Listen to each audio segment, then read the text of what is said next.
So Outward, I ended up yesterday pretty much playing it all day. Probably ended up putting about 15 hours in it just yesterday Yeah, keep with talking. I'll be right back. with my little brother to test out the co-op. The co-op was actually a lot of fun. So essentially Outward is this high fantasy survival RPG. So you gotta think like Skyrim and Dark Souls, high fantasy because the combat's more similar to Dark Souls.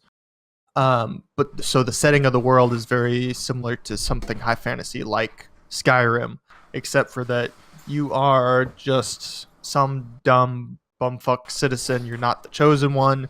You're not anybody impressive, and your job is literally just to survive in this world and try to progress your life. So I've seen that advertised where they're like, "You're just a nobody." You're just a nobody. How do they make you feel like you're a nobody and not a hero? Because I got two shot by a bird. oh, It was like I got two shot by a pigeon. okay, So the combat is very punishing. So you can't like roll up on a group of bandits and just be like, "I'm gonna fuck all you bitches up." yeah, That's not gonna happen. They're going to bend you over and rape you. give it to you. Right. So you have to be very careful. Like even starting out, fighting two hyenas is like you're probably going to die. Wow. Yeah. So, and the combat is similar in Dark Souls, just because the rolling gives you iframes. So you're better But off. it's Oh, sorry to cut you off, but so it's a co-op game. Does it feel like you'd be better off surviving with other people? I played yesterday when I played that much. I was playing co-op with my little brother, Mm-hmm. and it was a lot. I had a lot more fun playing co-op. Even though the enemies do get harder, they get more health, and I think they maybe hit a little harder, but they at least get more health. Okay. Combat was still easier with two people, Yeah. and like it felt like we both like were struggling through this together, had each other's backs because one of us could distract enemies while the other one does some sneaky stuff or sets up a sigil on the ground for some fireballs or stuff like that. And you can set up traps and different stuff like that. You want to prepare for battle. You don't want to just rush in towards a group of enemies and be like, we're gonna fight now. You want to like, okay, you make a plan, you drop your backpacks, you sneak around a rock, you do strategic stuff. Big shout out to T for the 22-month sub. Thank you so much. So you feel like just a normal person, you and your buddy Yeah. go around. That does feel like you're not that powerful. Cause Yes, and I mean, like, obviously I haven't gotten to any sort of later game content, but there is stuff where you do get more powerful because, like, you can get magic and other stuff like that, and magical weaponry and stuff, but you're still just, like, you're not innately better than anybody else. Okay, but do you get better the more you play? Like you'll get stronger, and then there's permadeath, right? There's no permadeath. No. Oh, so you can Death- come back and get your shit. It handles death in an interesting way. Death is more like a random event thing. So, like, if you die, something happens. Like, I actually chain died. I got killed by a hyena. Okay, I got 1v1 soloed by a hyena. nice scrub. And and he drugged me off to his hyena den, where I woke up. And then I got killed by another hyena. And then I woke up next to a campfire with like a note from an adventurer that had found me and like nursed me back to health. Oh, so you don't actually die? You don't die, you get moved around, random events happen. Me and my brother got thrown into a prison by some bandits, and we had to like do some tasks to help some people get like a shiv or like, work our way out of it. There are several different ways to work your way out of it, but they take all your shit. And we had to like sneak around, try to get some of it back. What is all that stuff randomly generated?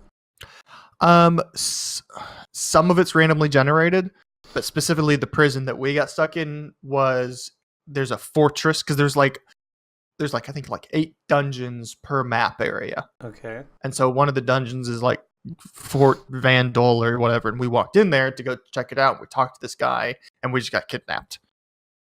And so it's part of like that fort is you don't want to go and do that because you get thrown in the dungeons. And then he'd completely lost his backpack forever and like 200 silver that was in it.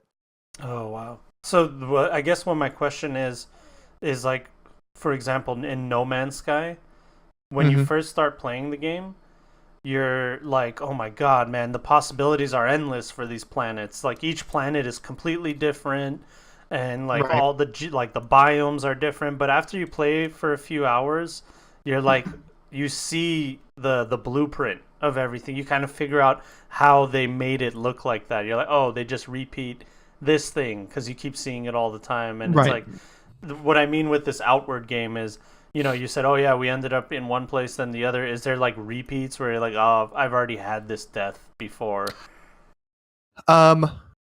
Yeah, there's definitely like a set amount of like scripted things that can happen. Yeah. And I don't know if it's per map area or like if they have different ones per map area that could happen. Like the hyena one, I got drugged to a specific hyena den that's on the map that you can go to later. Oh, okay.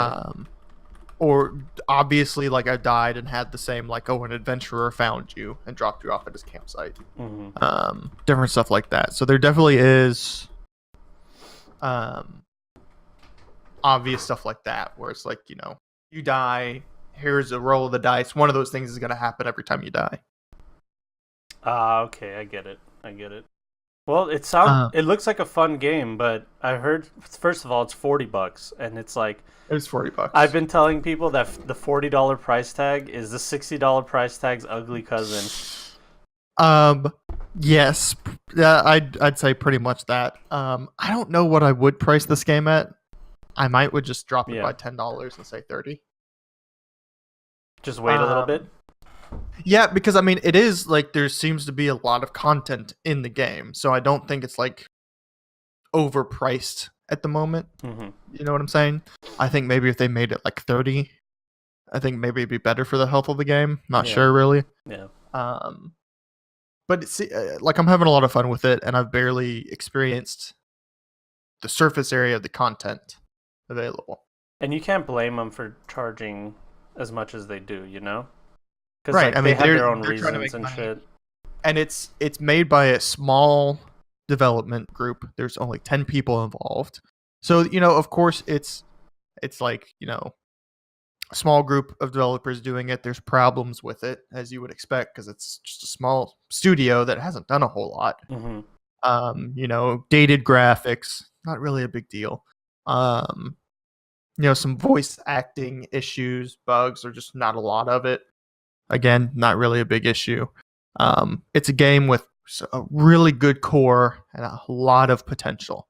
So I have hopes for it because I would love it for it to do really well, for them to expand and add on to it, but also for hopefully they could get like a lot more resources and a lot more people to possibly make a sequel or, you know, spiritual successor to it like later on that would be even bigger and more refined and stuff like that. So you think that would be better than like DLC and they plan on adding on to it. Okay. As long as, you know, it makes enough initial money for, I guess, Deep Silver to allow them to do so. I'll be honest with you, I wanted to play this game, but the $40 price tag kind of made me... That's why I think maybe if they had said, maybe if they had sold it like a 30. Yeah, I think, you know, 30... I think a lot more people would see $29.99 and you'd be like, okay, right? Yeah, it's at least worth giving it a shot for $30. For $40, I was like, I'll wait, I'll see what people have to say about it, because it was kind of hyped in our circle of friends. But and then it came out, and then nobody was like, oh my god. Nobody but me and Sushi are playing. I know, and Prince likes it too, so... me and Prince tried to play to co-op when it came out, but their third-party service they use for online co-op like was shitting the bed. Oh, really? Did they ever fix it? Yeah. Me and my brother played co-op all day yesterday, okay. So it works just fine. I'm actually intrigued by the split screen, because if I have like a buddy over, I know that's weird, Yeah. like split screen in 2019. No, I think them having split screen is fucking It's fantastic. fucking great, dude. It's such a good idea to do, you know? Yeah, you have it, couch co-op on console. You can also do split screen on PC. Yeah. You can have a friend come over and plug in a controller, and you can both play split screen on your PC. Is it more like intuitive with the controller than it is with mouse and keyboard? I play with a controller, but like my brother plays with mouse and keyboard, and I've seen streamers play mouse and keyboard. I haven't played mouse and keyboard because I just prefer to play with the controller. Yeah, I mean, it looks like it's designed really for controller, just from the way I would say a lot of this type of game intuitively fits on controller better. Yeah. I found like beat 'em up hack and slash games have just worked so well on the controller. Does it have like auto targeting and stuff? Yes, you can lock onto a single target. Okay, cool. Yeah, the worst thing in games like this is fucking bad controls, and you die to bad controls, especially when it's hard. Like I'm watching right now, this guy's fighting 2 beetles. Is that like a scary situation? That's a me shitting my pants situation. No way, dude. Yeah. The giant beetles are fucking scary looking too. Oh, they're fucking him up. Oh yeah, that guy's probably dead. Yeah, he's dead. So you're constantly fighting for your survival in the game. Tell me about the map, because I know the maps. So you can't just like open a map and it's like you are here and you're facing this direction. No, it doesn't. None Exactly. of that, right? So you have a compass. Yeah.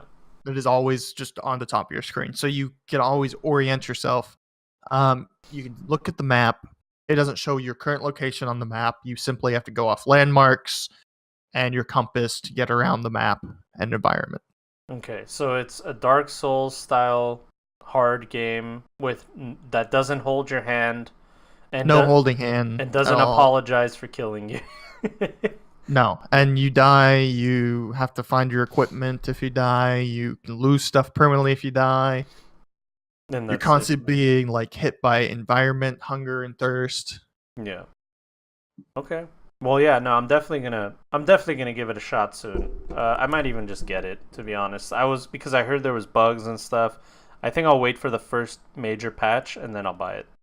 Yeah, I would wait and see how the next major patch does, because there is some. I think there's some optimization issues that need to be addressed. Okay. Maybe, and then there's a couple bug things. There's some quality of life stuff that needs to be changed for like online co-op, things that make sense for same console split screen co-op. Mm-hmm. That once you put it online, don't make a whole lot of sense, because I'm bringing my character over to my brother's game. Well, I don't have access to my stash anymore. That's kind of an issue. Yeah, that's a bummer.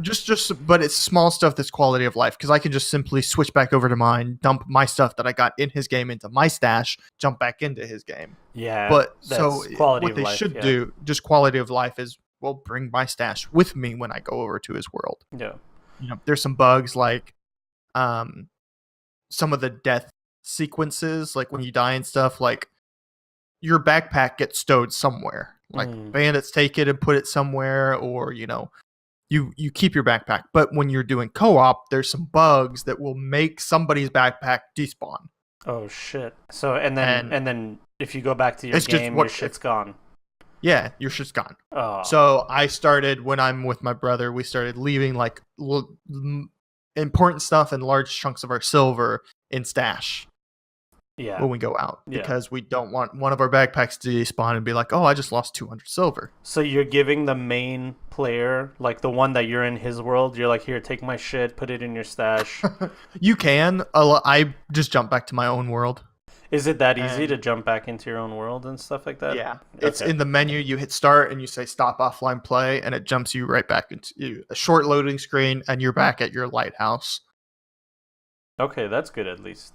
That's good. So yeah, it's not hard. It's not time consuming to jump from your friend's world back to your world if you wanted to. So you won't have to worry about like, oh, how do we keep our silver separated or anything like that. Like, it's a quality of life issue, but it's not like strenuous or time consuming to simply jump back to your world, throw some stuff in your stash, and jump back in. Yeah, I'll tell you what. From watching the game, I like the element of like, oh, look, there's something over there. And it's not like on a map or anything. There's no marker like in Skyrim where it's like that's a point of interest. Yeah, there's some markers on the map, for the major stuff, like some of the dungeons. Yeah. But there's plenty of stuff on the map that's not marked. And it's also, it doesn't tell you like you are here. You have to actually look at your map and go like, okay, we were around this spot last time, so let's just go north and maybe we'll find something there. Yep. I like that. There's an emphasis on exploring the map without a lot of direction. There's, a main quest line. Yeah. And like that's like it. And the last thing, oh sorry, go ahead. I didn't know. And so like there's not quests that are pointing you around the map. Here, go do this area and clear out this dungeon, or stuff like that. It's just up to you to go look around, explore places, see what you can do, run into difficult situations, and then decide on how to tackle them and go back and prep and stuff like that. I get it. Okay, that sounds fun. The last thing is and then we'll move on to the news, is there's a survival element too, right? Where you eat and sleep and drink water and stuff like that. Mm-hmm. You have 3 needs: food, water, and sleep. Mm-hmm. At under 75, when any of them fall under 75%, you get a small debuff. Like hunger or thirst, small. Just like stamina regen, or things cost a little more stamina. Mm-hmm. And then I think it's sub 50%, you become very hungry or very thirsty, and it's a larger debuff. Okay. Food, you find some meat, you cook it over a fire. Food, obviously, you get a water skin. You have to get clean water, not salt water. Mm-hmm. Stuff like that. It's not very difficult at all to stay fed and hydrated or sleeping. But if you're complacent, then you'll be like, oh shit, I totally forgot about that. Right. And You then do need to make sure before you go out adventuring, you're like, oh, I need to make sure, is my water skin full of water? Do I have enough rations? Using salt to turn food into rations. Mm-hmm. You don't get it's like 150 food per ration. Whereas if I made a beef stew, it'd be like 250 food. But that beef stew is going to go bad. Yeah, I get it. So while it's better for cooking stuff like nice recipes, you want to do it more like, I'm setting up camp, let me go hunt a deer. I got some of these other ingredients, and then I'll cook a stew and eat it tonight. Whereas if, you don't want to prepare a bunch of stews and just let them sit in your inventory because they're probably going to go bad. Okay. All right. Well, hey, man, sounds fun, actually. I might actually give it a shot soon.